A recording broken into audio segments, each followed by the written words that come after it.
자, 그러면 일본사하고 이제 기타사 나갈게요. 일본사 기타사는 최근에 비중이 좀 줄어드는 느낌이에요. 그래서, 이번에 교과서 나온 것도 이제 보면, 제가 이제 새로운 교과서를 이제 봤거든요. 근데 그 내용이 그 서양사하고 이제 중국사 중심이에요. 그래서 예전에 기타사 부분이 많이 뭐냐면 줄어들었어. 그래서 그 내용도 그 예전 교과서 상당히 줄었거든요. 그래서 앞으로 이제 인구에서도 그 기타 부분이 나오긴 나오겠는데 예전처럼 그렇게 뭐 나오진 않을 것 같고 뭐 중요한 뭐 인도사나 자주 난 중동사 그런 식으로 나올 것 같아요. 그러니까 일본사도 단독 문제보다는 이제 격연으로 해가지고 2년에 한 번씩 이렇게 내는 걸로 이제 될 것 같은데 이번에 이제 일본사가 나왔죠. 그래서 다음에 이번 연도에는 기타사가 나올 가능성이 많아요. 근데 기타사 중에서도 최근 추세에 보면 인도사가 나왔거든요. 그래서 인도사가 또 나올 수도 있어요. 예. 자, 그러면 일본사를 이제 볼게요. 일본사는 이제 일본 고대사하고 주로 이제 일본 근현대사 부분이 이제 집중해서 나오는데요.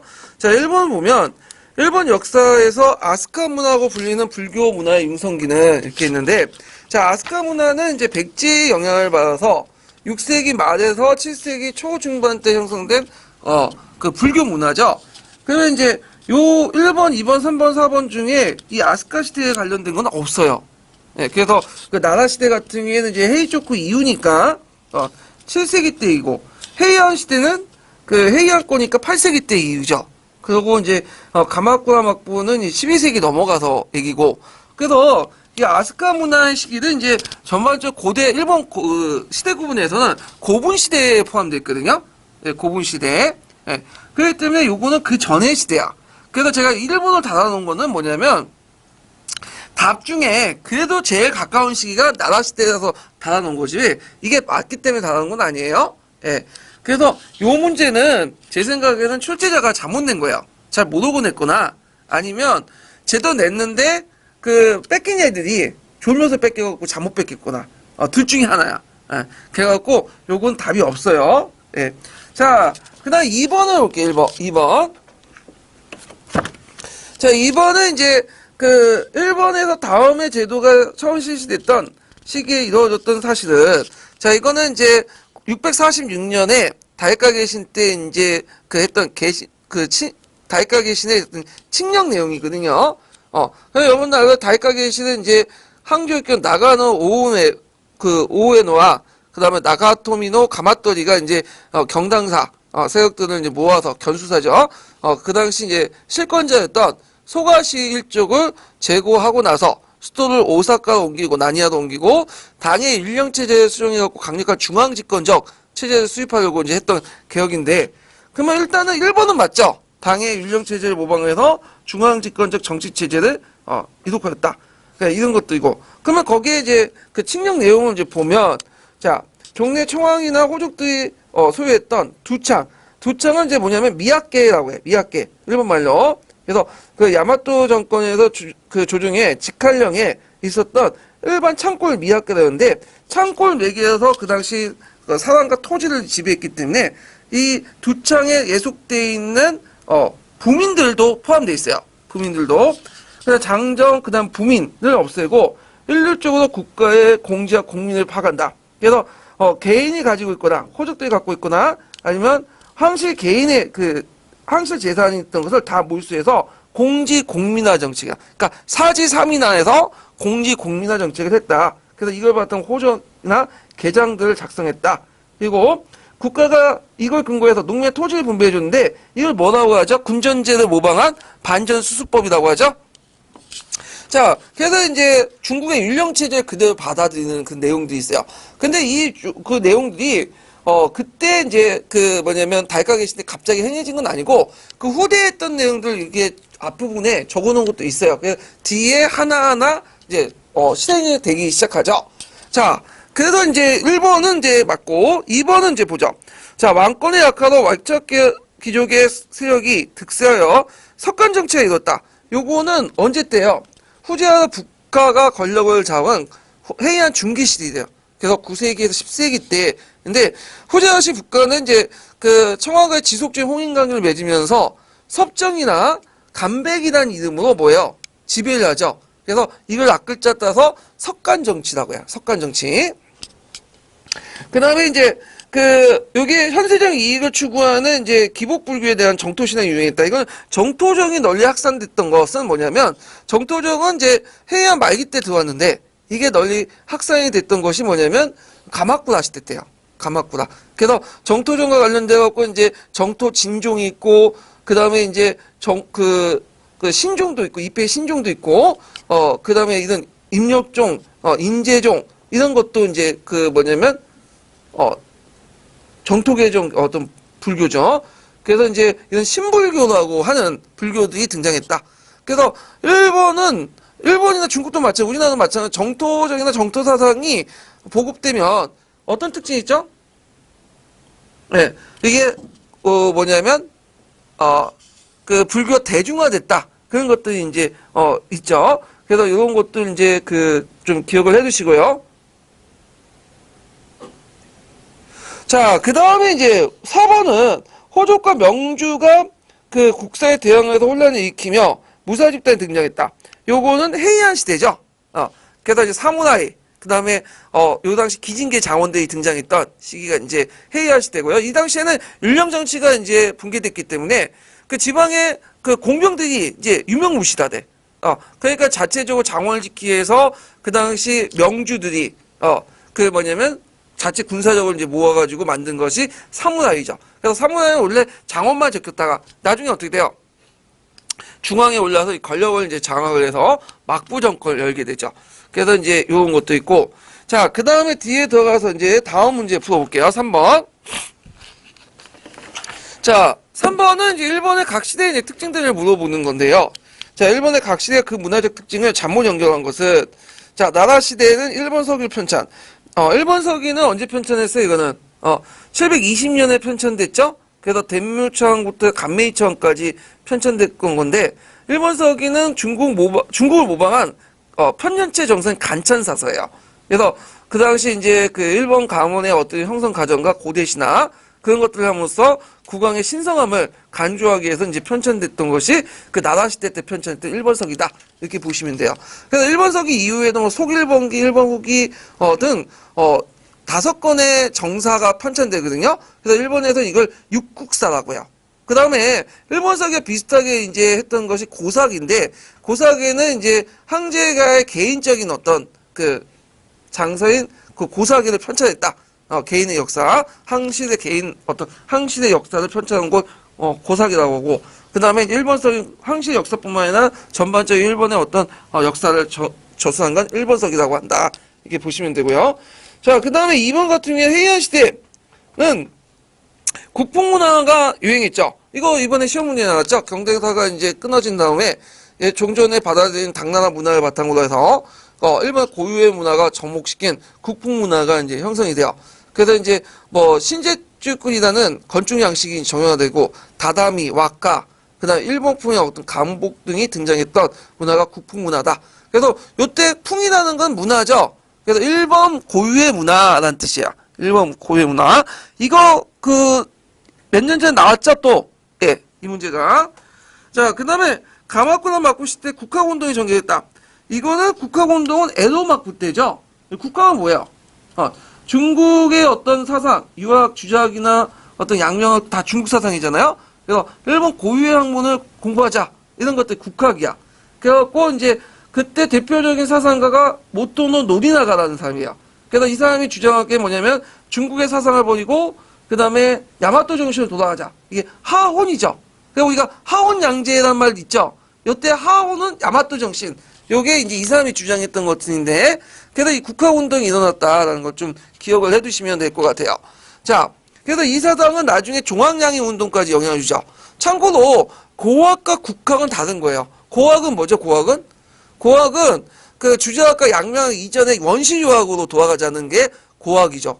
대표적으로 오규쇼라이 같은 사람이 그고, 국학은 그 고학이든 양명학이든 주자학이든 공통이 뭐예요? 이건 다 중국 거죠. 그러니까 중국식 유학 체제를 버리고 우리나라 일본의 고유 학문을 연구하자는 거야. 마녀찜이나 일본 그 서기들 바탕으로. 이게 고학이죠. 자, 그 다음에 이제 4번은 그래서 에도 시대니까 틀렸고, 자, 4번에 에도막고 시대 조직 문화가 발달했다. 맞죠? 그래서 이제 그 당시 상인들이 뭐냐면 상품화폐 경제 발달 돈을 많이 벌었으니까 이 사람들 주도로 문화들이 발달했어. 그래서 종전의 문화가 이제 무사 문화주의지만 에도막고는 이 존인을 중심으로 문화가 발달됐고요. 교토나 오사카 지역의 유역상을 중심해서 뭐 게로쿠 문화라든지 그 다음에 이제 가세이 문화라든지 다 이건 뭐냐면 존인 문화야. 그래서 그때 이제 가부키, 노카쿠, 뭐 우키요에 이런 것들 유행했죠. 그래서 제가 이제 에도 시대의 문화를 이렇게 나눠봤어. 전국 시대부터 에도 시대까지 문화들. 그래서 아치치 모모야 문화, 성의 이름을 딴 거고, 그 다음에 게이치 가오이 문화, 그 다음 게로쿠 가세이 문화인데, 중후기 때 문화는 되게 존인들이 이제 주도를 했던 문화다. 이거 좀 기억을 해 두시면 될 것 같아요. 자, 그 다음에 이제 넘어가서 4번 문제 볼게요. 자, 4번 문제는 이제 일본의 고대 도시의 이제 천도 관련된 문제들인데, 자, 요거는 이제 아틀란티스 중국 일본사하고 거기 어디야? 대한교과서 일본사에 있는 내용을 이제 낸 것 같아요. 자, 여기 보면 이제 지도의 명칭을 하나하나 이제 볼 필요가 있는데, 자, A는 어딜까? 일단 A는 아스카 노미야죠. 네, 아스카 노미야는 이제 아스카 정부가 있었던 그 지역을 이제 아스카 노미야고, 거기에 694년에 이제 이렇게 한번 간 게 있는데, 이건 뭐냐면 문모청왕 때 후지야와코야. 후지야와코. 그 다음에 이제 B 지역은 어딜까요? B 지역은 여기가 이제 B 지역은 나라분지에 있는 거거든요. 나라분지에 있는 지역인데 여기를 뭐라고 하냐면 헤이초코라고 하죠.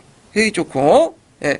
그 다음에 이제 여기 B 지역에 잠깐 784년에 수도를 이제 잠깐 옮겼죠. 이 간무청왕 때 이제. 근데 간무청왕 때 이제 수도를 옮기려고 이제 어디로 옮겼냐면 나가오카코라는 곳에서 옮겼는데, 이게 이제 수도 건설하다가 여러 가지 문제가 생긴 거야. 그래갖고 이때 이제 역병도 돌고 뭐 원룡 그래서 간무청왕이 자기 동생 죽였는데 그거 이제 뭐 원룡 홍기가 해갖고 뭐 여러 가지 문제점이 일어나고, 그래갖고 좀 불안하니까 안 되겠다 해서 약간 북쪽에 수도를 다시 건설했어요. 이게 이제 해이안 거죠. 그 불안을 좀 안정화시킨다 해서 평안령이라는 이름을 진 거예요. 그래서 해이안 거 천도하죠. 간무청왕 때. 그래갖고 이 헤이안코가 오늘날 교토죠. 교토 이후에는 천도 안 했어요. 이렇게. 그런 식으로 이제 했다. 거기에 이제 좀 볼 게 뭐냐면, 헤이초코, 나가코, 그 다음에 헤이안코, 후지야코. 이 꼬자가 붙은 게 있죠. 이 경이라고 하는데, 요거는 종전의 수도 형태가 달라. 이 경자가 붙은 거는 되게 누구의, 그냥 당나라의 장안을 모방을 해서 만든 거예요. 그래서 예전에는 보통 임금이 잠깐 거주하는 곳이 있었어요. 이건 미야라에서 궁이 있어도, 요즘처럼 이제 궁이 있고, 간청 시설이 있고, 그 밑에 민가가 있고, 둘러서 성이 있는 그런 경이라는 시스템은 없었거든요. 예. 그래서, 궁만 옮겼어. 궁만. 근데, 이제 뭐냐면, 이때부터는 한 곳에 거주하면서, 궁 외에도 관료가 이제 머물고 있는 간청이라든지, 시설과, 그 다음에 밑에 이제 민가를 간청을 보호하는 성, 이런 것들을 구축한 당나라 시스템을 받아들였다. 이거는 뭐와 관련돼 있죠? 율령정치 체제와 관련돼 있죠. 그래서 이런 거와 연결시켜서 이제 보시면 될 것 같아요. 예. 그래서 제가 일본의 수도 변천 과정을 이제 정리를 했어요. 그래서 804페이지에 보면 일본의 수도 변천 과정 내용이 있거든요. 그걸 좀 약간 보시면 되고요. 그러면 이제 내용을 풀어볼게요. 자, A는 바둑판 모양의 계획도시로서 당의 수도 장안을 모방하여 건설했다. 자, 당의 수도를 건설해서 모방했던 도시는 후지야코, 헤이초코, 헤이안코죠? 네. 그래서, 이건, 아스카 노미야는 해당하지 않고요. 자, 그 다음에 B를 천도하는데, B는 어디예요? 헤이초코죠? 천도하는데 석간이 주도하는 정치가 원활히 펼치면 목적도 있다. 요, 석간 정치는 헤이안 중기이기 때문에 헤이안코예요. 그러니까 요거는 시기적 안 맞아요. 자, 그 다음에 이제 B를 천도하는데 일반의 대의관계 끊고 고유한 독자적 문화가 형성했다. 요것도 헤이안코 시대, 헤이안 시대죠. 그러니까 틀리고요. 그 다음에 C를 천도하는데, 그러니까 헤이안코를 천도하는데 귀족과 세력의 약할 도모하, 사원의 세력을 약할 도모하기의 목적도 있다. 맞죠? 제가 뒤에 이제 정리했지만 이때 귀족은 대표적으로 후지야라야. 그 다음에 사원은 뭐죠? 동대사 같은 그런 사원 세력들이죠. 그런 세력들과 손을 끊으려고 했지만 제대로 안 됐죠. 후지자 중에서도 북가 세력들이 나중에 권력을 장악하잖아요. 석관 정치 때. 자, 일단 이게 맞고, 시에서는 외왕을 다이카 계시는 당에서 당의 제도를 본떠 중앙집권적 체제를 수립했다. 요거는 이제 어디냐면 원래 아스카 노미에 있다가 잠깐 수도 옮겼죠. 거기로 저쪽 이치미 지역 보시죠. 이지미의 그 동그란 표시 있죠. 이렇게 네모 표시. 거기가 이제 어디냐면 나니아야. 나니아는 오사카 지역이야. 오늘날 오사카. 그래서 오사카는 백제인들이 만들었다고 이제 하는데 왜 여기로 옮겼겠어요? 여기는 기내 지역, 센터나이카 지역으로 해갖고 들어오는 그 기내 지역의 입구에 해당하죠? 그러니까 그 대륙의 문화, 신라의 문화를 적극적으로 수용하기 위한 거죠. 예. 그러다가 나중에 이제 사이메이 처왕 때, 뭐예요? 또 그 신라에서 친백제 정책이 바뀌면서 원조군을 파견했잖아. 근데 백총강 정태에서 졌죠. 그러니까 덴지 처왕이 쫄아가지고, 여기 나니아에 있으면 어떻게 됐어요? 공격받기 쉬우니까, 원래 나니아에 있다가 아스카 노미아로 옮겼거든요. 근데 아스카 노미아에 있으면 공격받기 쉬우니까 네지로 옮겼죠. 그래갖고, 오미 지역 아시죠? 오미 지역으로 다시 옮겼어. 그러니까, 나니와 아스카 노미아, 오미로 다시 옮겼어요. 오미가 여기인데, 오미는 이제 어느 지역이냐면, 게이타이 왕조가 있어요. 지금 왕조가 게이타이 왕조거든요. 게이타이의 원래 근거지야. 여기가. 예. 그래서 이제 요 오미로 옮겼는데 그 오미로 옮기면 그 당시 나당연합군이 자기를 공격할 것을 이제 뭐냐면 일본 공격을 두려워해서 옮긴 거예요. 여기는. 물론 다시 돌아오지만. 예. 자, 그래서 이제 이때 이제 이런 것들을 이제 좀 기억을 해주세요. 그래서 덴지초 왕은 이제 그다음 센토나이카와 해역 주변에 백제식 상성을 지었다고 하거든. 나당연합군이 공격한 거 보복을 두려워해서 뭐 이런 것들 이제 연결시켜서 이제 보시면 되고. 자, 그다음 뒤에 넘어가서 이제 5번 문제 볼게요. 5번. 자, 5번 문제는 국뽕문화와 관련된 거죠.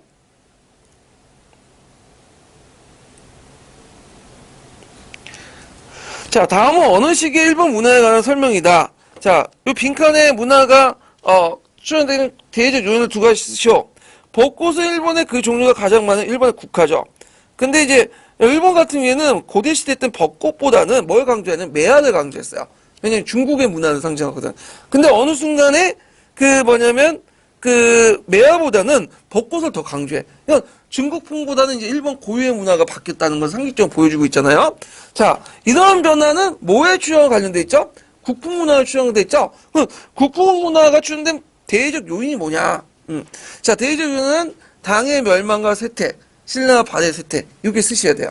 예, 그걸 통해서 이제 외부부터의 어떤 문화를 차단이 되면서 종전의 당나라 문화와 받아들이는 당나라 문화 바탕으로 해서 일본 고유의 문화가 형성이 됐다. 이렇게 좀 보시면 돼요. 그래서 이때 이제 경당사 폐지가 답이지 않느냐 많이 있는데 이게 계기가 된 게 아니라 뭐죠? 배경이 되는 요인을 물어본 거죠. 그렇기 때문에 경당사 폐지는 아니고 주로 이제 당의 멸망, 또 신라의 말의 멸망, 말의 쇠퇴, 멸망 이렇게 답을 해야지 맞게 해줬다고 그러더라고요. 이거 아트라사 아트라사 일본사 그대로 있어요. 그래서 일본사 같은 경우에는 아트라사 일본사만 읽어보면 웬만한 거 다 걸려 들어가요. 예, 일본 문제. 자, 그 다음에 뒤에 넘어가서 이제 일본 중세 근세에 다 넘어가죠. 대개 이제 가마쿠라, 무르마치, 에도막부 이런 것들인데 시험 문제 잘 안 나와 상대적으로. 요 지역은 가끔씩 뛰어나서 나오는데 자, 그럼 문제 풀어보면 다음 호조 마사코의 연설이다. 비추진 기획과 민요에 대한 설명으로 보는 것은 자, 이것은 이제 지문은 가마쿠라 초반기 때 일어난 조쿠의 난이야. 1222년에 일어났는데 요리토모의 처 호조 마사코의 연설인데요. 그래서 가마쿠라 마코는 누가 세웠죠? 미나모토 요리토마 세웠죠. 근데 미나모토 요리토마 죽고 나서 쇼군의 지위가 오래가지 못해요. 그래서 이제 심지어는 쇼군 요리인에는 이제 국민을 무시하고 독재 정치에다가 3개월 만에 외조부인 호조 도끼마사에게 폐위당하고 죽었고요. 도끼마사의 동생 사나토모가 쇼군을 했지만 도끼마사는 이제 밑에 그 요이토미 동생에서 사나토모를 상대 쇼군에 앉혔지만 실제 권력을 자기가 차지해.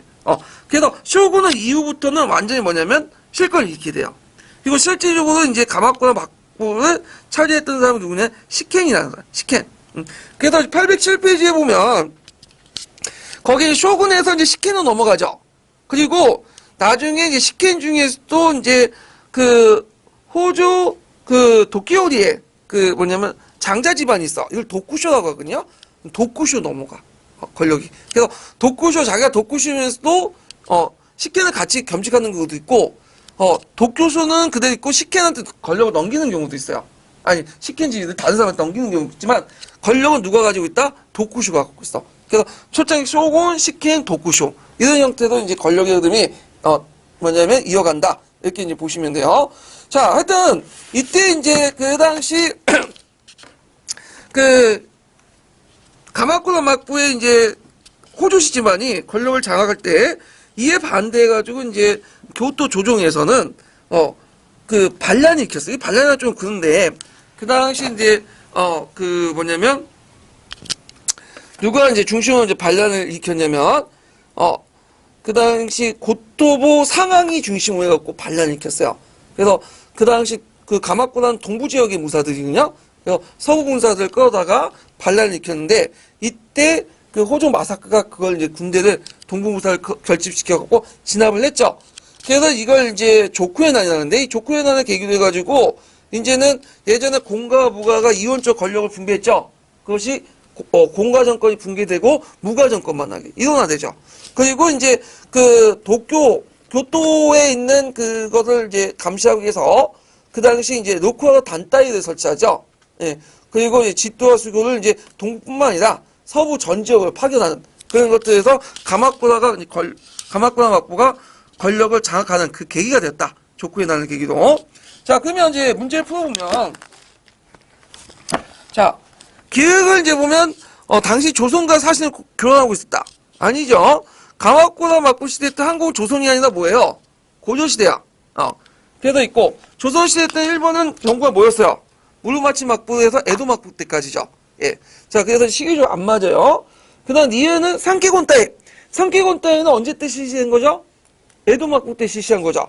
그래서 이제, 여기 보면 이제, 그 무사들을 그 에도 막부 시대 상케곤 따위, 그니까, 그 다이모를 통제하기 위한 제도인데, 이거는 시기적으로 안 맞고요. 그 다음에 디귿을 보면, 자, 그 자기가 누구인지, 그러니까 요리토모인가 아니면 지금이야말로 죽은 요리토모의 은혜를 보답할 때다 하는데, 자, 여기 전국 시대를 통일한 사람은 요리토모가 아니죠. 가마쿠라 세운 사람이고 누구예요? 도요토미 히데요시죠. 예. 그래서 이제 이런 것도 이제 있고, 그 다음에 이제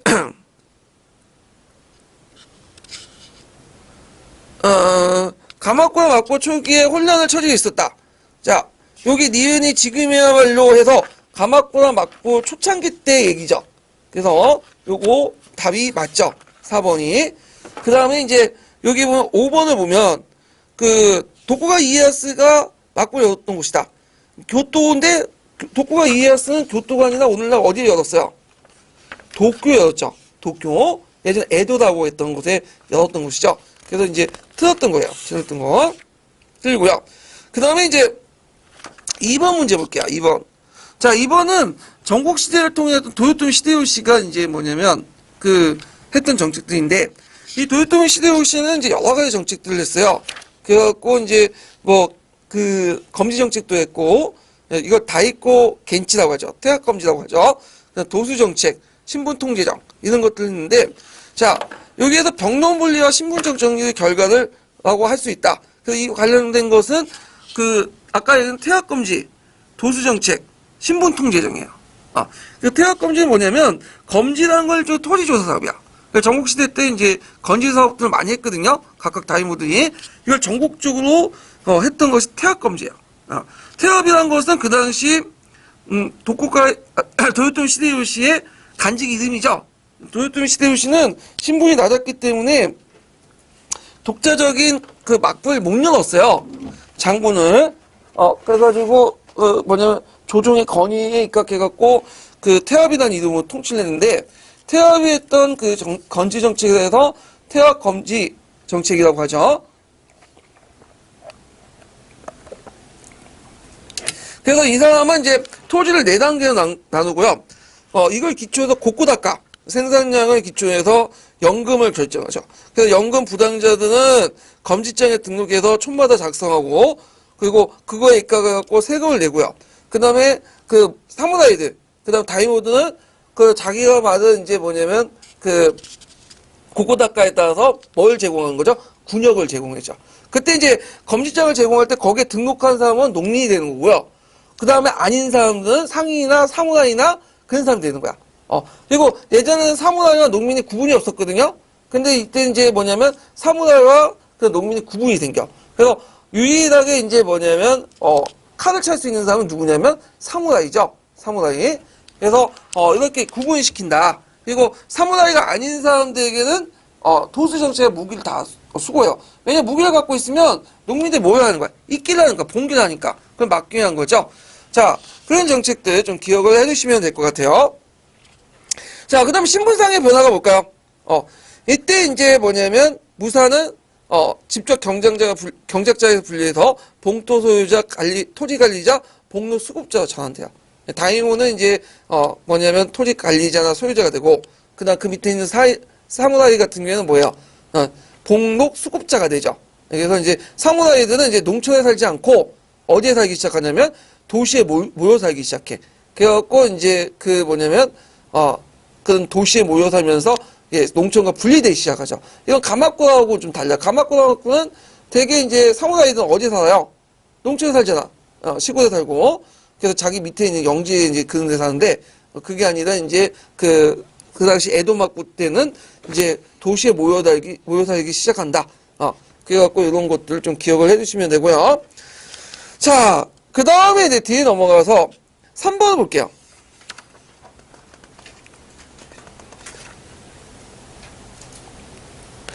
자,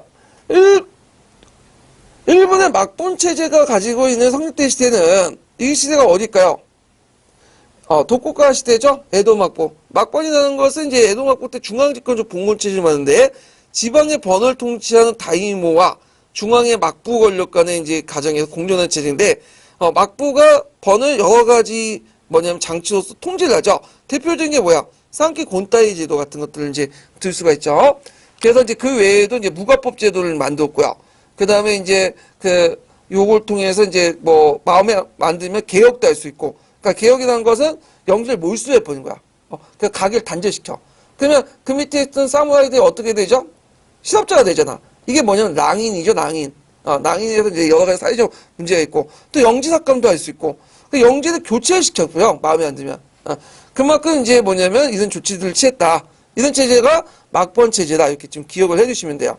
상대적으로 가마쿠라 무로마치 시대는 그 막부의 권한이 그렇게 힘이 강하지 않았어요. 그래서 이 가마쿠라 무로마치 막부 때는 지방분권적 봉건제라고 해요. 그래서 도쿠가 시대와 같은 중앙집권적 봉건제가 좀 다른 거다. 근데 보통 일본의 이제 그 봉건제 하면 어디를 들고 있죠? 도쿠가 시대를 모델로 해갖고 얘기를 하는 거죠. 자, 그 다음에 이제 4번은 이제 보면, 4번은 이제 뭐와 관련되면 덴포 개혁이에요. 덴포 개혁. 예. 그래서 이제 에도 막부 중후기에 들어가면 여러 가지 사회적 문제가 일어나잖아요. 화산이 폭발하고, 대기근이 들고, 그 다음에 이제 상포화폐 경제가 발달되면서 사무라이나 다이모들이 몰락을 하고 빚을 많이 지게 되고. 그래서 이거 안 되겠다. 그래서 이제 막부에서 개혁을 하게 되죠. 그래서 그때 이제 막부에 3대 개혁이 있어요. 하나가 교육개혁, 간세개혁, 덴포개혁. 이게 세 가지가 있는데, 막부 최후의 개혁이 뭐냐면, 요 덴포개혁이에요. 예, 한자 조금 첨보개혁이라고 하죠. 예, 사실 18세기, 19세기 중후반 때 했던 미즈노 다다쿠니가 했던 개혁이 덴포개혁이다. 자, 교육개혁이나 간세개혁, 이제 덴포개혁은 공통점이 뭐냐면, 상품화폐 경제 발달을 무시하고, 예전에 자연경제 형태 돌아가려는 한 개혁이에요. 그리고 이제 그 당시 성장했던 상인이나 분홍 같은 사람들 개혁의 주체 인정 안 하죠. 예. 그래서 좀 보수 방동적인 어떤 성격을 띠고 있다는 건데. 근데 이에 반해서 이제 에도 막부 때 막부 개혁도 있지만 그와 동시에 또 번정 개혁도 있죠. 서남 군벌을 중심으로 해서 번정 개혁이 있는데 뭐 조슈번이라든지 그다음 사스메반 같은 중심으로 해서 번정 개혁들이 일어나되죠. 그래서 이런 내용들 좀 파악을 해주시고요. 제가 이제 811페이지에 보면 거기 에도 막부의 개혁과 그다음 번정 개혁 그 지도 아틀란사 그 일본사 번정 개혁 지도를 같이 실어놨어요. 그래서 그거 좀 참조를 하세요. 자, 그러면 문제를 풀어볼게요. 자, 여기 보면 이제 다음은 일본에 있었던 언어 개혁의 그냥 글이다. 가의 명칭과 나의 구체적인 내용을 쓰고 다에 들어갈 번외이든가 나의 지칭한 사건을 각각 쓰시오. 이렇게 있는데, 자, 노중, 수야, 충방 이랬는데, 요거는 이제, 한자로 쓴 거고, 실제 이름은 이제 뭐냐면, 일본식 이름은 노중이라는 것은 간직 이름이야. 그리고 거기에 이제, 수야, 충방은 미지느 다다꼬니라는 사람이에요. 일본식으로 얘기하면. 그래서 미지노 다다꼬니가 했던 개혁, 막부 최후의 개혁은 뭐죠? 덴포 개혁이야. 이 덴포 개혁 쓰시면 되고, 자, 덴포 개혁은 이제 뭐 물가를 고정하고 막부의 지출 감소하고, 그다음 부사에 대한 부채 탕감, 덕정령이라고 하죠. 그다음에 이런 것도 있고, 검양령을 내리고, 그다음에 상해대 대책이 있었는데, 상해대 대책은 뭐냐면 가부낙가만을 해산하는 거야. 예. 낙가만은 뭐냐면 조합이에요. 조합. 어떤 특정한 물건을 말하기가 조합이고 그 조합의 특정 그 독점권을 받는 걸 가부라고 해. 그래서 특정 독점권을 갖는 그 뭐냐면 조합을 가부 낙가마라고 해요. 이해되시겠죠? 그러니까 우리식으로 따지면 금난 정권이라고 보시면 돼요. 그래서 이 사람들이 이제 뭐냐면 특정 독점권을 갖게 되는데 근데 이 사람들이 있기 때문에 독점권 때문에 물가가 뛴다고 생각했나 봐. 그래서 가부 낙가반을 해체시켰어요. 근데 이게 막부에는 큰 손실이고 왜냐하면 가부 낙가마에게 가부 독점권을 주는 대신 영업소를 받아먹거든요.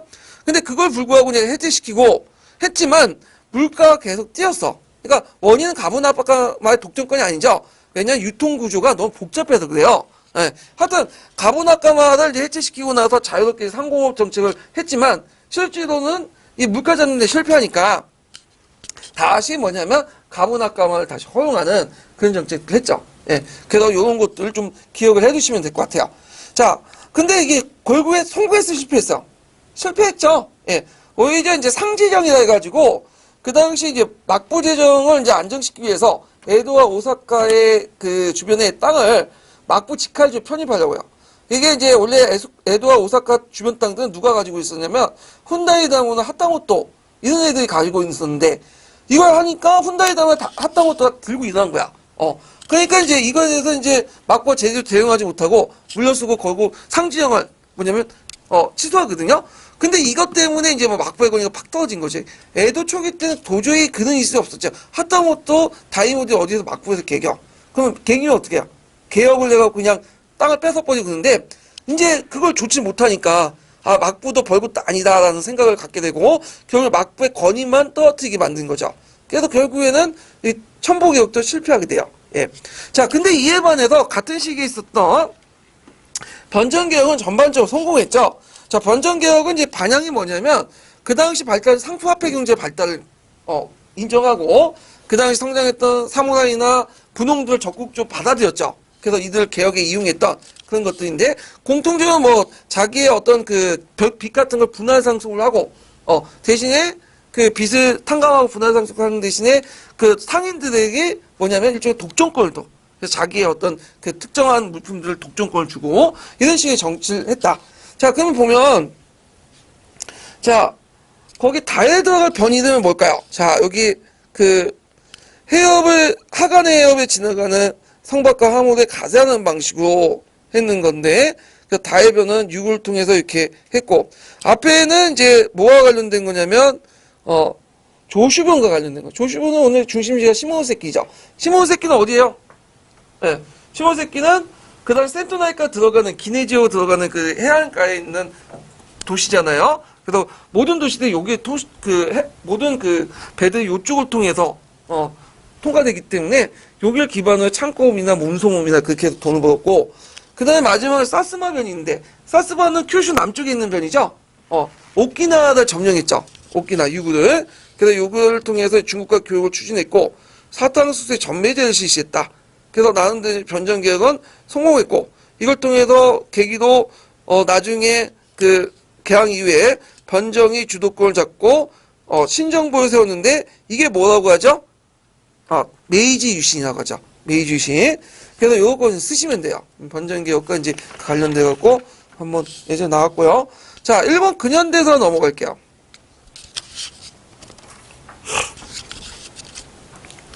자, 1번 근현대사 이제 주로 나온 것이 이제 그 당시 페리 개항에서 메이지 유신까지의 어떤 사항들, 정치적 사항들과, 그 다음에 이번에 나온 게 또 미일 수호통상조약 있죠? 이런 것들. 그 다음에 이제 또 하나가 이제 메이지 유신 개혁, 자유민권 운동, 그런 것들 이제 중심으로 이제 한번 보시면 되고요. 자, 그러면 이제 1번을 볼게요. 자, 1번은 뭐 기획과 미음에 관한 설명 오는 것은 이렇게 있는데, 이 문제는 이제 페리 개항이 1853년이었죠. 메이지 유신이 1868년이었죠. 요 중간 사이에 이제 에도 막부 시대 때 정치 상황을 관련된 거예요. 그래서 그 내용들 보면, 자, 기획을 보면 그 미일 수호 통상 조약이 있죠. 그래서 그 미일 수호 통상 조약의 이제 그 주요 내용을 이제 물어보는 건데, 이번에도 시험 문제 나왔는데, 자, 학고다타 개항, 제왕부역의 허용, 영사 주재 허용. 틀렸죠? 이거는 그 미일 수호 통상 조약의 내용이 아니라, 누구와 관련된 내용이죠? 그 전에 맺어진 미일 하친 조약과 관련된 내용이야. 그래서 미일 수호 통상 조약의 내용은 요코하마나, 그 다음에 가네가와, 나가사키, 호고 등 5개 통상을 허용하고요. 개항장에서 미국인들 거주, 상업활동에서 외국인들 에도와 오사카의 거주를 이용하고, 치해법권 인정, 간세 자주권 상실, 이런 것들이 있어요. 그래서 그 내용이 미일 수호 통상 조약 내용이고요. 미일 하친 조약은 다른 거다. 기억을 해두시면 돼요. 예. 그래서 요번에 이제 미일 수호 통상 조약이 나왔죠. 예. 자, 근데 이제 미일 수호 통상 조약을 맺을 때 그 막부 정권이 그 예전에 뭐 청왕을 무시했는데 이때 이제 그 청왕이 뭐야 형식적인 치료가 필요하다 해갖고 청왕의 의견을 물었어. 청왕이 반대했거든요. 근데 반대에도 불구하고 그 당시에 데려왔던 이나우스케는 그냥 그걸 처리해버렸어. 통과시켰죠. 맺고. 그러니까 이제 청왕 무시한 거죠. 예. 그래서 청왕 무시하니까 이걸 보고 이제 양인론자들이 분노를 한 거야. 종황 양인론자들이. 종황론자들이. 결국에는 이제 이 나우스케는 어떻게 돼요? 나중에 암살당하죠. 예. 그런 것들 이제 보시면 되고. 그 다음 니은은 둘러싸고 계기도 사이코 다카모니가 세이나 전쟁이 일어났다. 이건 뭐 뒤에 얘기죠. 이거는 그 메이지 유신 이후에 전환론에 패하고 나서 이제 그 사이코 다카모니가 이제 그 자기 고향 가고시마에 가갖고 이제 했던 것이 세이나 전쟁이고, 그 다음에 디귿은 이제 그 종황 양이 세력들이 실패로 세국 정책이 폐기되고 그 개국어 정책이 그 전환되었다. 이렇게 있는데 이게 왜 틀렸냐? 자, 여기 보면 그 종황 양이 운동이 실패가 틀렸죠. 종황 양이 운동자는 처음에는 그 왕을 받기 위해선 양의를 하자고 이렇게 주장했어. 근데 이제 이 운동을 했는데 막상 이제 그 외국한테 한번 깨졌잖아요. 조스몬이나 사스본이. 그러면서 그 이제 그 얘네들이 세국 정책은 이제 안 되겠다 해서 개국 정책으로 바뀌게 돼요. 이후 나는 계기로 해서. 그래서 있는데 요게 틀린 거는 뭐냐면 그 종황양이가 그 잠깐만 제가 그러니까 종황양이 운동이 실패했다는 게 틀린 거죠. 종황양이 성공했어요. 다만 방향이 바뀌어진 거죠. 세국에서 그 다음에 개국하고 그것이 탐학운동을 하면서 나름대로 이제 메이지 정권을 세운 거 아니에요? 그래서 요 내용들 이렇게 이제 해석을 해가지고 보시면 될 것 같아요. 자, 그 다음에 이제 여기 있고, 그 다음에 니은을 이제 보면, 니은은 그 사스마와 조슈 동맹이라고 했죠. 사츠 동맹이라는데, 이것을 이제 할 때 막부는 조정과의 개선을 도모한 공모합체론을 제시했다. 요건 아니고 그 전에 얘기예요. 그러니까 이제 아까 나우스케가 이제 그 당시 이제 종황 양위파를 타도하잖아요. 근데 오히려 그 나우스케가 암살당하죠. 그래갖고 이제 그것을 이제 해가지고 암살당하니까 정부에서는 막부에서 안 되겠다 해가지고 종황 양위파를 분열시키려고 했던 것이 공모합체 운동이야. 그래서 이 공모합체론은 공가와 무가가 같이 정치를 한다. 공가는 뭐죠? 조종, 무가는 막부가. 그래서 공모합체는 그러니까 거기서 이제 종합양위파드 분열이 돼요. 온건파드는 사스마 중심으로 해갖고 뭐예요? 올타니 같이 참여하고, 강경파는 조슈번은 반대해갖고 하다가 결국엔 조슈번이 깨지죠. 그리고 나서 했다가 나중에 이제 사스마 조슈번이 이제 뭐냐면 외국 한번 싸우고 나서 이거 안 되겠다 해갖고 다시 사스마 조슈번 강경파들 다시 정권을 잡고 그 다음에 사스마 조슈번이 동맹이 형성된 거야. 사추 동맹. 그래서 이 사추 동맹을 계기로 해갖고 그 당시 이제 뭐냐면 막부군과 이제 대항을 하게 되고 제2차 조슈 원정에서 막부군이 깨지니까 이제 독국가 가문에서 위기가 느끼는 거죠. 그래갖고 대안으로 제시한 것이 뭐냐면 공모 합체도 그러니까 대안으로 제시한 것이 뭐냐면 이제 잠깐만 이게 뭐였다? 갑자기 대안으로 이제 공의정체론이야. 이 공의정체는 뭐냐면 독국가 가문을 중심으로 해서 여러 번들이 참여하는 합의제 정치 운영 체제를 하자. 그래서 그 이단으로 뭐냐면 대정봉환을 한 거죠. 그러니까 어린 황제한테 이제 청왕한테 남기면서 실제로 독국가가 정치하려고 했는데 이걸 이제 사스마와 조슈본이 가만히 있어요? 아니죠. 그러니까 쿠데타를 일으켜서 막부를 쳐낸 거잖아요. 그래서 이제 메이지 유신이 이뤄진 거죠. 이런 과정이죠. 자, 그러면 여기에서 대정봉환은 누가 제기했냐면 사카모토 노마가 제시했어. 이 사카모토 노마는 이제 그 당시 뭐냐면 아까 얘기한 것처럼 공의정체론이라는 걸 중심으로 해갖고 독국가 중심 연방정부를 세우자. 봉건 연방제.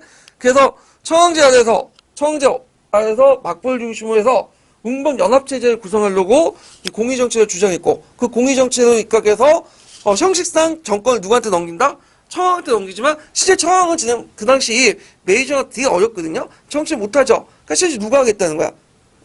독국가가 하겠다는 거죠. 에도 막부가. 그러니까 이제 이거에 반발해갖고 아까 처음에 얘기한 것처럼 반막부 세력들이 전쟁을 일으켰죠.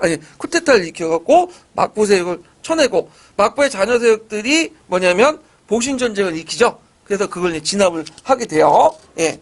그래서 이런 내용들 좀 기억을 해두시면 되고요. 그래서 사카모토 노마 좀 기억하고 참고로 사체 군사 동맹도 누가 중재를 해줬죠? 이 사카모토 노마가 중재했어요. 그래서 사카모토 노마 이름 정도 좀 기억을 해두시는 게 좋을 것 같아요.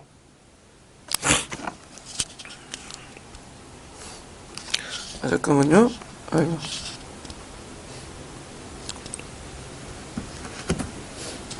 자, 그 다음에 이제 2번 문제 보죠.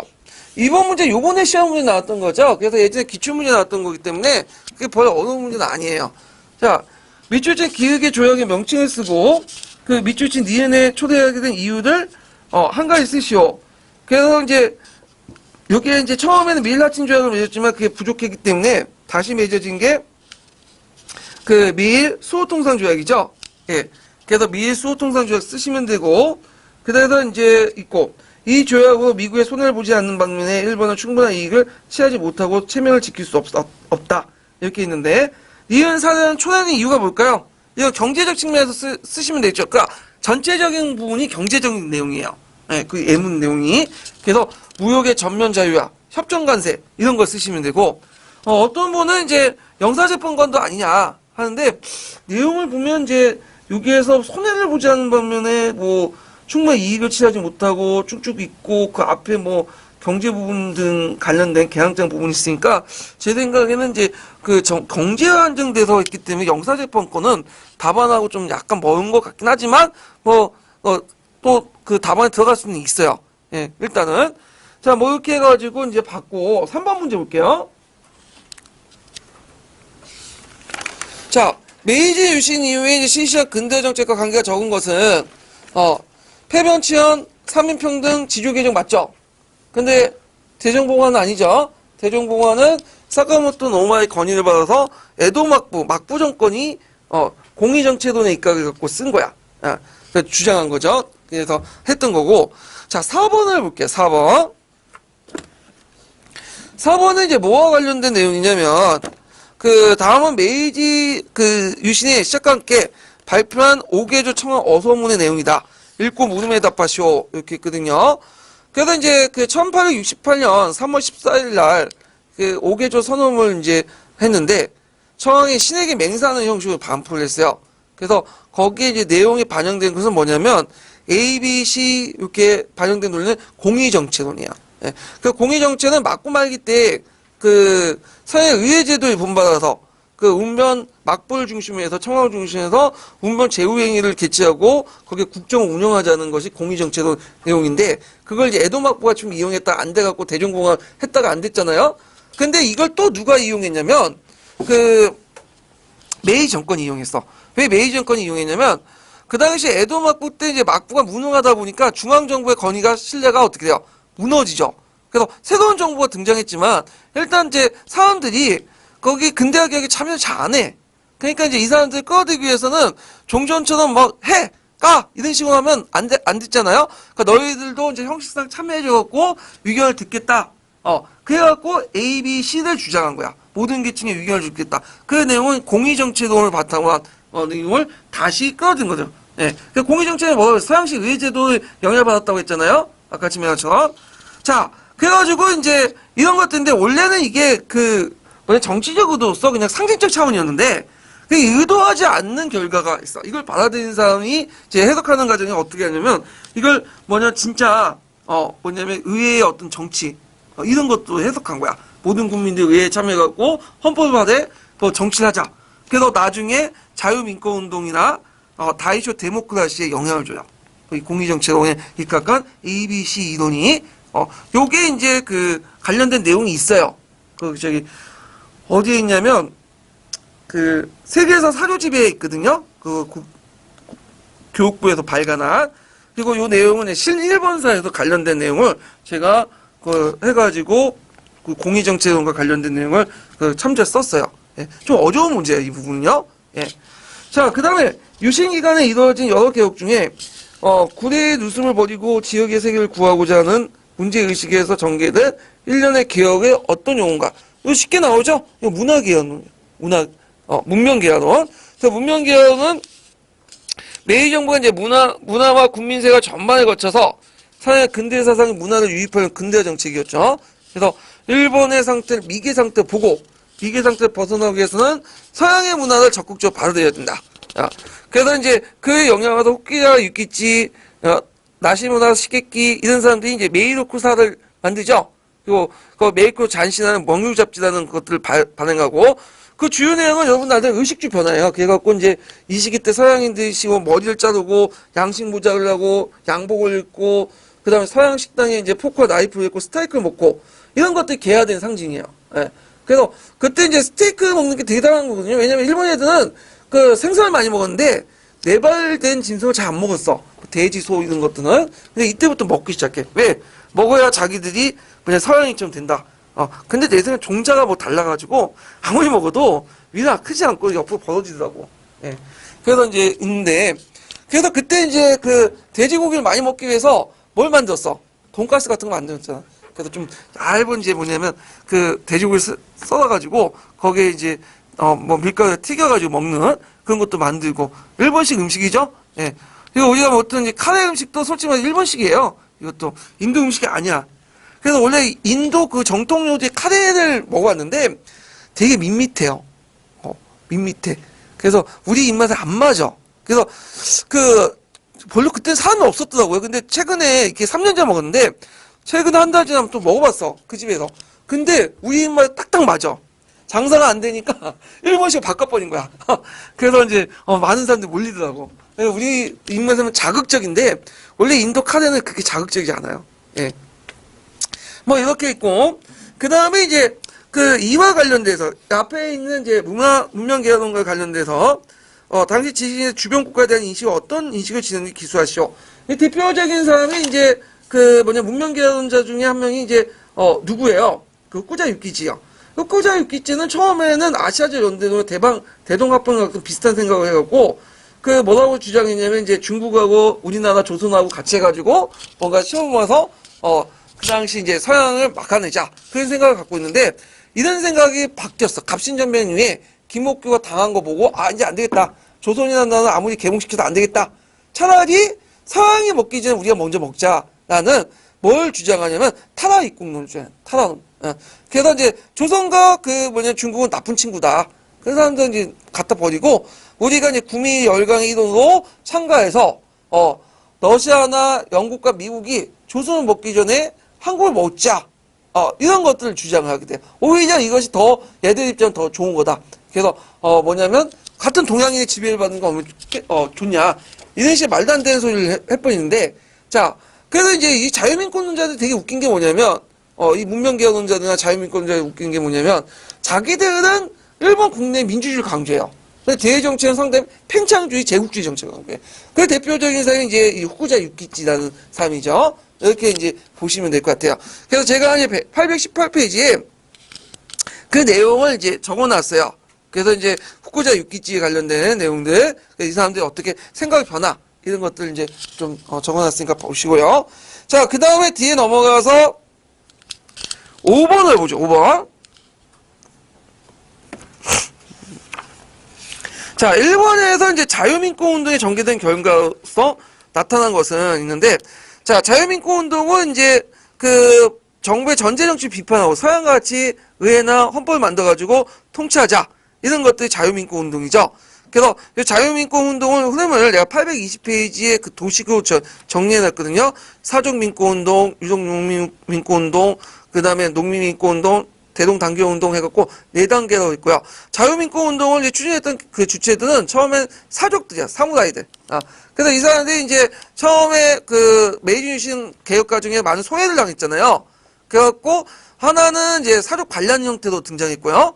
또 하나가 뭐냐면 그 사족 민권운동, 자유민권운동을 이제 추진했죠. 그리고 이때 이제 자유민권운동을 추진하는 과정에서 이제 뭐냐면 여러 가지 이제 뭐 정치적인 어떤 결사 운동도 하고 그렇게 했고, 그다음 또 하나가 이제 지조법 같은 개혁 운동, 지조법에 대해서 이제 불만, 그리고 징병제의 불만 등등 해가지고 유형농민 민권운동이에요. 이 유형농민들은 이제 주로 이제 어떤 사람이냐면 분홍들이에요. 그래서 이 사람도 어느 정도 교육을 받고, 그래서 이제 서양식 제도가 좀 훌륭하다 아니까 그런 정책들을 하게 된 거죠. 근데 이제 그 당시에 그 일본 정부는 자유민권 운동을 어떻게 바라보냐? 얘네들도 법과 헌법이나 의회제도가 필요하다는 걸 알고 있어. 그리고 그다음 불평등 조약을 개정하기 위해서는 그게 꼭 필요하다는 걸 알고 있는데, 문제는 그걸 할 주체가 민간이 아니라 누굴 본 거죠? 정부가 해야지 민간이 주도해서 안 된다는 그런 생각을 갖고 있었죠. 그러다 보니까 탄압을 한 거야. 자, 그래서 이런 내용들 좀 보시면 되고요.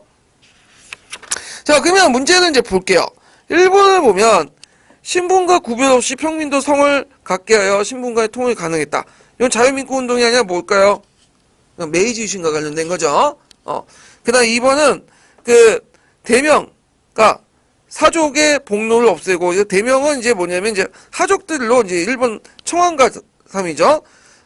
금록 공가 증서를 발행하여 화폐를 연차 배한하도록 했다. 이거는 이제 직가증권을 발행해서 예전에 복록을 폐지하고 그걸 했다. 이런 내용들이 있으니까 이거는 뭐와 관련된 개혁이냐면 메이지 유신과 관련된 개혁이죠. 그러니까 이제 맞지가 않고요. 그 다음에 이제 3번은 정부가 정한 지가에 따라 그 지가의 100분의 3%를 화폐로 국가에 납부했다. 이건 뭐야? 지조법이죠. 예. 그 다음에 4번 헌법을 발표하고 25세 이상의 남자로서 직접세 25세 이상의 납세자에게 중요한 선거권을 줬다. 이건 메이지 헌법의 내용이니까 답이 4번이 되겠죠? 예. 자, 그 다음에 이제 6번을 볼게요. 6번. 자, 6번하고 이제 7번은 뭐와 관련된 내용이냐면 이하코다 사절단과 관련된 거예요. 예. 그래서 이제 이하코다 센치다 일본어로 부르는데, 이 사람들이 이제 메이지 4년, 네, 1871년에 그러니까 1804년에서 1867년인가 68년인가 메이지 4년은 1871년이죠. 1871년에서 1813년까지 한 2년 동안 거의 이제 그 메이지 정권의 거의 핵심부들 반 이상을 이끌고 뭐냐면 유럽과 미국을 시찰을 했어요.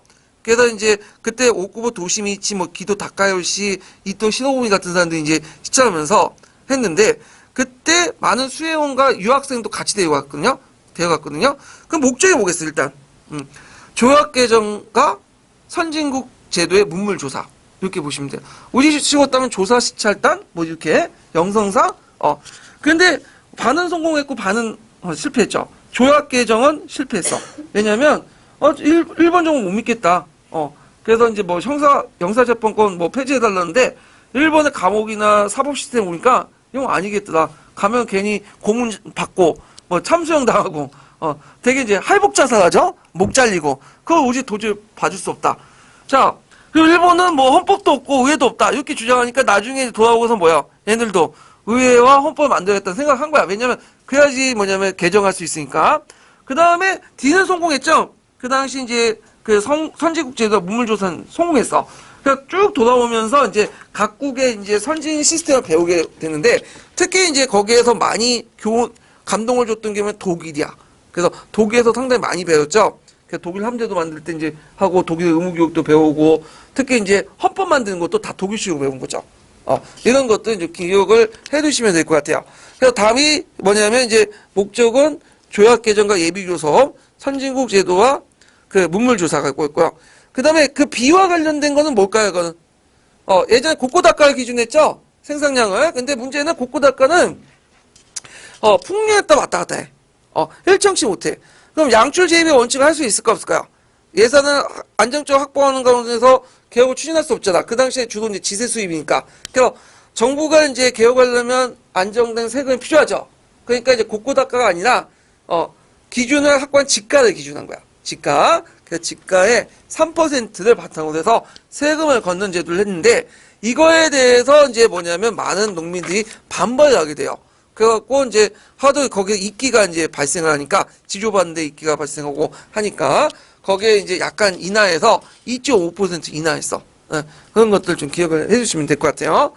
자, 그 다음에 7번 문제 볼게요. 자, 7번은 이제 이것도 이학과 도모미가 이끌었던 이학과 사절단 관련된 내용인데 자, 다음 자료와 관련된 설명으로 옳은 것만을 보기에서 보는 것은 자, 유학과 도모미를 단장으로 하여 다수의 수행원과 유학생으로 구성된 사절단이 요코하마를 출발해서 미국, 영국, 프랑스, 독일 등 서양 여러 나라로 방문하였다. 일행은 1년에 10개월 만에 귀국하여 시찰 성과를 다양한 신제도 확립에 활용하였다. 이렇게 했는데 자, 내용을 보면요. 자, 일본 정부는 불평등 조약 개정을 요구하기 위해서 이 사절단을 파견했다. 맞죠? 예. 그 다음에 니은을 보면 사절단은 여러 국가를 방문하고 조속한 내정 개혁의 필요성을 절감했죠. 예. 그 다음에 기획의 수행원 중에 후쿠자 유키치가 기국의 서양사전을 저술했다. 요건 틀려요. 요거는 이제 서양사전과 관련된 것들은 시기적으로 후쿠자 유키치가 다녀온 것은 그 당시 에도 막부 말기 때요. 에도 막부 말기 때 이제 그 사절단을 또 파견했거든요. 그때 따라가갖고 보고 적은 것들 바탕으로 해서 그 당시 서양사전이라든지 문명록 계략이라든지 서양 안내서란 이런 책들 썼어. 시기적으로 앞서 있는 거예요. 이거는 특히 서양사전은 그 당시 베스트셀러 제품으로서 유명하죠. 그래서 우리식으로 따지면 뭐와 비슷하면 6.1중의 서유근문과 비슷한 거야. 서유근문과. 자, 그 다음에 니은은 이학과 도모미가 신제도 확립을 통해서 민선위원 설립 건백서를 했다. 근데 민선위원 설립 건백서 위견인데 이학과 도모미가 아니라 이거는 이따가키 다이스케요. 그때 이제 이학과 사절단에 파견될 때 그 안에서 전환 논쟁이 일어났죠. 우리 한국을 치자, 조선을 치자. 근데 패하잖아요. 그래서 이 사람들이 사이고 다카무리처럼 그 선한 전쟁을 일으켰고 또 하나는 이따가키 다이스케처럼 이제 밖에 나와가지고 뭐냐면 그 당시 이제 그 신문을 통해서 민선위원 설립 건백서를 올려요. 그래서 의회를 만들고 헌법을 만들자 했는데 이걸 기반으로 해가지고 이제 자유민권 운동이 출발한 거예요. 그래서 요거는 그 신제도하고 관련이 없다. 반대파 의견이다. 좀 기억을 해두시면 되고 그러면 기획과 니은이 답이죠. 자, 그 다음 8번 문제 볼게요. 8번. 자, 다음은 근대 일본에 제기된 정치 논쟁이다. 가와 나를 주장했던 정치 세력에 대한 설명 오는 것은 이렇게 했는데 자, 나는 정부가 의회를 개선함으로써 정책 결정의 기반을 넓힐 수 있으면 물론이고 국민의 진취적 기상을 높일 수 있으며 국민도 제국을 위해 함께 짐을 나눠줘야 한다는 걸 이해할 수 있게 되리라고 확신한다. 자, 이거는 이제 가는 자유민권운동자들의 주장이고요. 나는 그들은 지금 민심을 홍보하고 위하다가 서로 의심하고 하는 상황을 부정할 수 없다 쭉 하면서, 자, 이 사람들이 이제 뭐 주장하고 있다고 하지만, 정부를 비판하고 있지만, 이 사람들이 원래는 정부에 있었던 사람이야. 이따가기 다 있을게요. 근데 이 사람들이 전환론을 펴하면서 나와가지고는 정부를 비판한 거야. 이율 배반적이죠. 이걸 비난하는 거죠. 예. 메이 정권을 비판하지만, 정책을 비판하지만, 막상 얘네들도 그 정책에 참여했던 사람들이에요. 예. 그래서, 요거는 이제 정부층에 있거든요. 자유민권을 반대하는. 자, 1번을 보면, 입헌 재정당을 만들어 국가 주권의 소재와 성격을 둘러싼 논쟁을 주도했다. 자, 입헌 재정당은 정부가 만든 어용정당이에요. 그래서 자유민권운동자 주장하고 관련이 없고요. 그다음 주권 소재 논쟁은 나중에 이건 1920년대 데모크라시 때 이뤄진 논쟁이죠. 주권이 어디한테 있느냐, 청안 주권설 이런 것들의 논쟁이죠. 예. 자, 그다음에 이제 가는 예국사를 통해서 서민층의 참여를 유도했고요. 국회 기성동맹을 결성했다. 맞죠? 그래서 이제 자유민권운동자들이 각 정치의 결사 대표자들이 오사카에 모여서 예국사를 만들었어요. 1875년에. 그리고 좀 이따 80년대 예국사가 국회 기성동맹을 확대 개편돼요. 예. 그다음 나는 이제 외국과의 불평등 조약이 개정하는 데 도움이 될 거라 생각으로 헌법 제정과 의회 성립에 관심을 기울였다. 맞죠? 정부도 관심이 있어요. 근데 누가 주도를 해야 돼, 그걸? 민간이 아니라 정부가 주도해야 돼. 그래서 그때 이토가 이제 독일 돌면서 헌법 배워가지고 메이지 헌법 같은 거 공부했잖아요. 자, 그 다음에 나는 위의 이상을 두고 대립을 발생하여 그 집권층 내부에 영국식 모델을 선호하는 세력이 축출되고 독일 모델을 추구하는 세력들이 공을 장악했다. 맞죠? 그래서 헌법 개정안에서 이제 여러 가지 이제 방안들이 나왔는데, 자, 그때 이제 정부안에서 오코모 시게노부는 영국식 헌법을 주장했고요. 그 다음에 이토 시노부는 독일식 헌법을 주장했어요. 결국에는 이토의 의견을 채택했죠. 근데 제가 영국식 헌법하는데, 그건 이제 아틀란사나 그런 일본사 책에서 그대로 쓴 건데, 영국식 헌법이 있어요, 없어요? 영국은. 헌법이 없어요, 영국은. 불문법 국가죠? 그러니까 여기서 헌법이라는 거는 불문법 형태의 그런 헌법 역할, 그러니까 3대 현장 있죠? 그런 거를 이제 하는 것 같아. 그래서 요코모 시노부가 이제 뭐냐면, 밖에 나와서 이 사람이 또 자유민권 운동자가 돼요. 그래서 이제 무슨 당을 세우냐면, 입헌 개진당을 세워. 앞에 이타가키 다이스키는 자유당을 세우고. 그러니까 얘네들 또 웃긴 게 자유민권 운동자들이 이제 뭐냐면 자기가 진짜 민의를 생각해서 그렇게 주장한 게 아니라 원래는 정권 안에 있다는 사람들이 튀어나와갖고 패해갖고 싸우면 나와가지고 그렇게 주장을 한 거야.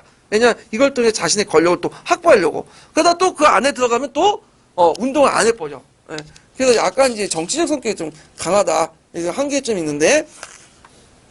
그 다음에 이제 정부에서는 민간이 추진한 자유민권 운동을 이제 탄압하기 위해서 찬방윤이나 신문지 조례나 이런 것들을 이제 만들었죠. 그래서 이런 것들이 있는데, 그래서 이때 이제 7개의 법을 만들었어요. 치안 입법을. 그래서 신문지 조례나 그다음 창방률, 집회조례, 보안조례, 치안경찰법, 치안유지법인데, 찬방률은 뭐냐면 일종의 명예훼손죄예요. 관리를 비판하는 경우에는 비판인지 비방인지 모르겠지만 무조건 잡아들인 거야. 그러니까 오늘날 말하면 지금 제가 문재인 비판하잖아요. 막 핵 문제 때문에. 그럼 난 잡혀 들어가는 거야. 왜? 문재인을 욕을 했기 때문에. 찬방률에 대한 위반이죠. 근데 이거는 문재인 개인을 욕하는 게 아니라 문재인 정책을 국민이니까 이제 비판할 수 있는 거죠. 물론 그 비판 내용이 오늘날 그냥 별개 문제더라도 일단 비판 자체를 비난으로 간주해가지고 비방으로 간주해 잡아 들어가는 그런 것들이죠. 예전에 있었어요. MB 정권 때도 그랬잖아. 소고기 문제 하고 막 얘기하면 비난하면 거기 와서 농수산부 장관 비난하면 장관 비난한 건 아닌데 정책을 비판한 건데 그게 이제 그 개인의 비난했다고 해서 명예훼손죄 걸리고 그냥 그런 게 창방률이에요. 예. 그럼 정부의 비판을 하지 말라는 소리예요. 이거는. 자, 그래서 이런 내용들이 있다라는 걸 좀 기억을 해두시면 되고, 자, 9번 문제 볼게요. 9번. 자, 9번 문제는 뭐와 관련된 내용이냐면, 이제, 그 당시 이제 일본의 헌법 개정 관련된 문제, 그 다음에, 여러 가지 이제, 일본 메이지 정권 때 이제 그런 정책들을 이제 관련된 내용인데, 시대수는 이제, 관련 짝지은 거예요. 자, 먼저 여기에도 볼 게 뭐냐면, 메이지 헌법에 관련되는, 메이지 헌법의 이제 문제점인데, 일본은 독일의 헌법에 영향을 받아서 메이지 헌법을 반포했죠. 반포했죠. 근데 이게 문제가 생긴 거야. 예. 그래갖고 이 해석을 가지고 이제 주권 문제가, 누구한테 있느냐 가지고 이제 얘기를 하는데, 먼저 시대수를 나열해보면, 먼저 첫 번째가 뭘까요? 다죠? 그래서 메이지 그 개혁을 하는 과정에서 예전에는 신부를 같이 뭐냐면, 합쳐놨잖아요? 대다국계 제도를 통해서, 에도시대 때. 근데 이제 메이지 정권 때 신도를 일종 국가 종교를 만들어갖고 청왕 내세우려니까 불교가 꺼짐칙한 거야. 그래서 신부를 분리시키고 불교를 탄압을 해요. 오히려 거꾸로. 그래서 이제 신부 분리령을 내렸던 그 내용들이 이제 다죠. 결국에 신도는 국가가 됐을까요? 안 됐어. 왜냐면 그 서양의 그 제국주의 국가들이 지금 무슨 군대화 국가에 무슨 신을 일본 청왕을 신을 모시고 그러냐. 인정 안 해줬죠. 그러니까 이게 내부적으로만 그냥 간행적으로만 한 거고, 실제 공식적으로는 신도들 국가 종교 하기는 좀 힘들었어요. 그 근대 국가가 추진하는 과정에서. 자, 그 다음에 두 번째로는 가는 메이지 정권 시대 때 이제 했던 메이지 헌법이죠. 1889년에 그 독일식 흥정헌법의 영향을 받아갖고 한 건데, 먼저 이게 이제 제일 문제가 됐던 것이 이거예요. 자, 일본은 만세 일기에 청왕에 통치하고 청왕의 신성을 침해할 수 없다. 그래 놓고는 이제 청왕의 어떤 권한들이 쭉 나열됐거든요. 그러니까 청왕의 권한은 국민들이 뭐라고 할 수 있는 게 아니라 예전부터 그렇게 내려왔고, 천황의 권한은 절대적이다 이렇게 주장을 해. 그럼 여기에서 두 가지 의견이 있어. 자, 하나는 말 그대로 이 청왕이 모든 주권을 갖고 있다 해서 청왕 주권설이 나오고요. 그 다음에 이제 또 하나가 기간제 청왕 이게 뭐지? 갑자기 생각 안 나네. 청왕은 하나의 기간에 불과하다. 헌법 기간에 불과하다는 그런 설이 있죠. 그래서 이제 요런 미노베가 주장한 청왕 기간제설이 있는데, 이게 자, 청왕 메이지 헌법에 이게 이렇게 쭉 있잖아요. 그러면 이거는 문제가 있는 거야. 왜냐면 청왕의 권한을 명시했지만 이 명시하는 것 자체가 법에 의해서 뭐예요? 구속되는 거잖아. 그래서 예전에 율령시대 때 율령체제에서는 조선의 왕의 권한이나 일본의 청왕의 권한이나 중국의 황제의 권한을 율령이 명시했어요, 안 했어요? 명시 안 했죠? 왜 명시 안 했어요? 명시될 수 없는 거예요, 그건. 절대적이고 그 법 이상의 초월된 거거든요. 근데 요거는 법 안에 규제되는 거예요. 물론 강력한 법을 권한을 갖고 있어도. 그러니까 청왕도 일종의 뭐예요? 헌법 기관에 불과한. 지금 대통령이나 국회의원도 헌법 기관이잖아요. 일종의 그런 역할을 이제 하고, 그러니까 청와의 권한이 제약받을 수 있다는 거야. 그러니까 두 가지 이제 해석이 연한이 있는데, 1920년대까지는 이런 민호배설이 이제 청왕 기간제설이 일반적이었는데, 나중에 이제 1930년대 들어가면서 군국주의가 확산되면서 군부에서 민호배의 청왕 기간제설을 비난하면서 반국제주의라고 하면서 이제 뭘 주장한 청왕 주권설 주장해요. 그래서 그 당시 1935년에 오카트란 내각이 요구를 하죠. 청와의 통치권 주체를 명확히 해야 된다. 그래서 내시한 게 국채명징이야. 청왕의 어떤 청왕제를 확실하게 해서 이렇게 했던 것이 국채명징이다. 기억을 해두시면 돼요. 그래서 각종 법령을 만들 때마다 그 밑에 국채명징에 대한 서명이 있어. 국제명징을 해야 된다. 이런 내용이 있어요. 그래서 국가총동원법에도 그 내용이 있어요. 꼭 보면 그 밑에 국채명징, 그 다음에 말이 꼭 있어. 그건 청왕 주권서를 확실하게 한 거죠. 그래서 이런 내용들 좀 기억을 해주시면 되고. 자, 그러면 이제 순서가 어떻게 될까? 그 다음에 청왕 기간제설이니까 그 다음 이렇게 있죠. 그리고 나중에 이제 메이지헌법은 언제 폐지돼요? 일본이 망하고 나서 미국이 이제 군정하면서 평화헌법 있죠? 평화헌법이 나오면서 이제 청왕은 일종의 상징적 존재로 바뀌게 되죠. 상징적 존재로 바뀌고 이제 청왕이 가지고 있는 권한은 다 없어지게 됐다. 이렇게 보시면 돼요. 그러면 청왕이 통치했던 예전에 군국주의 일본에서 실제 청왕이 모든 권력을 다 휩쓸었냐? 그게 아니죠. 그 밑에는 관료들과 재벌들과 군인들이 다 권력을 잡고 있는 거야. 왜냐면 청왕은 결정권자지만 실권이 없었어요. 왜냐면 잘 모르거든. 그 밑에 있는 사람 다 위임해갖고 했던 거고. 그래서 이런 것도 있는데, 자, 하여튼 이런 내용도 좀 기억을 해주시면 되고, 그 다음에 그 밑에 이제 대일본 제국의 헌법의 국가기구인데, 왜 대자로 갖다 붙였는지 모르겠는데, 이게 아틀란스 일본사에 있는 건데, 일본책 그대로 뺏겨서 그래. 생각 없이 써서. 예. 그래서 이런 내용들 좀 보시면 돼요. 자, 그 다음에 10번 문제 볼게요. 10번 문제. 자, 가해에 들어갈 방침을 쓰시오. 이렇게 있는데, 자, 여기 보면 이제 1920년대 일본의 중국에 대한 외교정책 기조는 내정 불가능성 원칙을 취하면서 군벌정부와 우호관계를 했다. 이 정책은 뭐냐면 시데하라의 협조 외교 정책이라고 해요. 근데 시데하라가 잠깐 물러날 때가 있어요. 1927년 이후에. 그래서 그때 이제 북벌군이 막 올라갔던 때죠. 그래서 이제 그때 다나카라는 사람이 이제 해서 이때 그 종전에 시데하라 외교 정책을 버리고 대륙의 적극적인 정책들을 피게 돼요. 간섭 정책을. 그래서 그 다나카가 이제 장개석의 북벌군을 저지하기 위해서 그 당시 상동성에 제남에 군대를 파견하죠. 예. 그리고 이제 더 나가서 이제 총 28년에 다나카 내각이 이제 중국에 관련돼 있는 군부 외무장관 만철 수뇌부 다 모아가지고 동방회의를 개최. 그래서 그 안에 들어갈 동방회의에 개최한 그 내용은 뭐냐면 망몽지역을 중국 본토 분리하고, 그 다음에 중국 군벌 간의 대립을 조정해서 중국 통일을 방해한다. 그 내용이죠. 그렇지만 이제 아까 얘기했지만 다나카 내각은 강동 모중대 사건을 물러나게 되고 다시 누가 이제 집권하냐면 요때 이제 하마구치 내각이 이제 집권하는데 그때 하마구치 내각의 시데하라 외상이 이제 들어가서 외상을 침해갖고 중국의 국민당 관계 개선을 하고 그 관세 자주권도 인정해주고 그 다음에 군축 조약에도 참여하죠. 그래서 종전의 초반 때 워싱턴 조약과 함께 또 런던 그 군축 회담이 있어. 보조안 관련된 내용인데 거기에서 이제 일본이 양보를 하죠. 근데 이것이 나중에 군부의 불만을 샀게 돼서 이제 나중에 쿠데타의 원인이 되는데 하여튼 1931년 만주사변을 계기해갖고 다시 이 시대와의 협조 외교 정책은 어떻게 돼요?